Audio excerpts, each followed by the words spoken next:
Então, o progressismo, que, como eu falei, é um produto da história, nasceu depois, ele nasce num contexto de pessoas que não querem esperar para mudar e querem mudar de uma vez.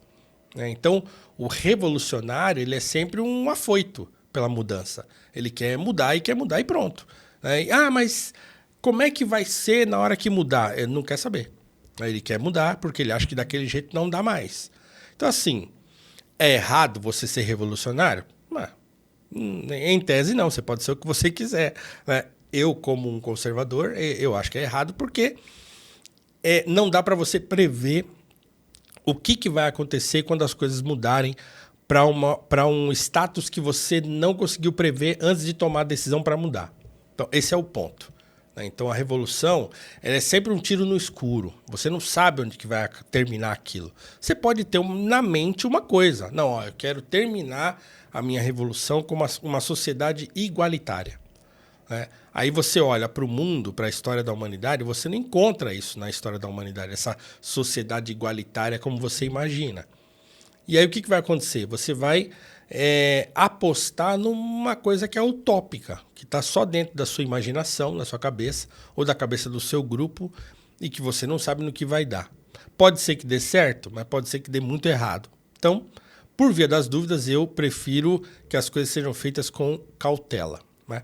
Então, assim, é um diálogo, né? É um modo de olhar o mundo e saber o que se deve preservar, o que precisa mudar, e aí você trabalhar dentro das possibilidades para mudar aquilo que precisa mudar. Agora, conservadores e progressistas, aliás, só um parênteses aqui, quando se traduz coisas do inglês para o português, as pessoas geralmente traduzem liberal, como o americano fala, por liberal no Brasil, né, como uma palavra sinônimo. Mas não é. Tá? Então, quer dizer, o termo liberal foi apropriado pelos progressistas americanos. Então, quando você escuta, por exemplo, o Malcolm X, eu vi um vídeo dele também esse final de semana, um videozinho pequeno, eu até compartilhei um vídeo dele também, em que ele culpa grande parte dos problemas dos negros americanos, ele culpa os white liberals. Né? E quem são os white liberals? São os brancos progressistas americanos. Não são os brancos liberais como a gente conhece o liberalismo aqui no Brasil, tá? Então, traduziram livros assim, né? Tem um livro do Cornel West, publicado aqui em português, que o tradutor traduziu liberal americano por liberal aqui no Brasil. Então, fica tudo sem sentido aquilo que o Cornel West está falando, porque ele está falando do progressista e a gente acha que ele está falando do liberal como a gente entende o liberalismo aqui. Sempre que o Malcolm X, ou Luther King, ou qualquer político e qualquer pensador, qualquer pessoa nos Estados Unidos, né, que use a palavra liberal, ele está querendo falar do progressista, tá? E não do liberal como a gente conhece o liberal aqui no Brasil, como liberalismo econômico e coisa e tal. São coisas opostas, tá? Então, voltando ao que eu estava falando. Conservadores e progressistas podem sentar para conversar e discutir a melhor maneira de fazer as coisas, não tem problema. Né? Ninguém é dono da verdade. O problema é você demonizar o outro. Então, eu vejo as pessoas demonizando o conservadorismo aí pela internet, como eu falei.